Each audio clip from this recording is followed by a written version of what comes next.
धनंजय मुंडे गुन्हेगार नाहीत, भगवानगड भक्कमपणे त्यांच्या पाठीशी। महंत नामदेव शास्त्रींकडून धनंजय मुंडेंना पाठिंबा। मुंडेंची जाणीवपूर्वक बदनामी केली जात असल्याचा दावा। आरोपींचं समर्थन करणं दुर्दैवी, महंतांच्या भूमिकेवर जरांगेंची प्रतिक्रिया। तर भगवानगडावर मुंडेंविरोधात पुरावे पाठवणार, दमाने यांची माहिती। संतोष देशमुख हत्या प्रकरणातला आरोपी सुदर्शन घुलेला 14 दिवसांची न्यायालयीन कोठडी। व्हीसीद्वारे घुलेची कोर्टात सुनावणी। सैफरच्या चाकू हल्ला प्रकरणातला आरोपी शहजादची फेस रेकग्निझेशन टेस्ट पॉझिटिव्ह। सीसीटीव्हीतला आरोपी आणि अटक आरोपी एकच असल्याचं स्पष्ट।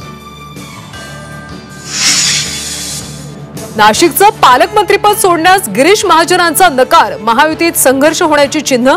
तर रायगडचाही पेच कायम। भाजप करणार मंत्र्यांच्या कारभाराचं ऑडिट। भाजप प्रदेशाध्यक्ष दर 2 आठवड्यानंतर बैठक घेणार। मुख्यमंत्री फडणवीस, बावनकुळे, चव्हाण आढावा घेणार। मध्यान्ह भोजनातून अंडी बाद केल्यानं जितेंद्र आव्हाड आक्रमक। ठाणे जिल्हाधिकाऱ्यांच्या टेबलवर फोडली अंडी।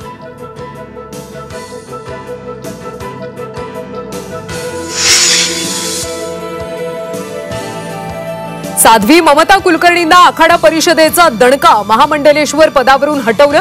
तर दीक्षा देणाऱ्या किन्नर आखाड्याच्या प्रमुख लक्ष्मीनारायण त्रिपाठींवर सुद्धा कारवाई।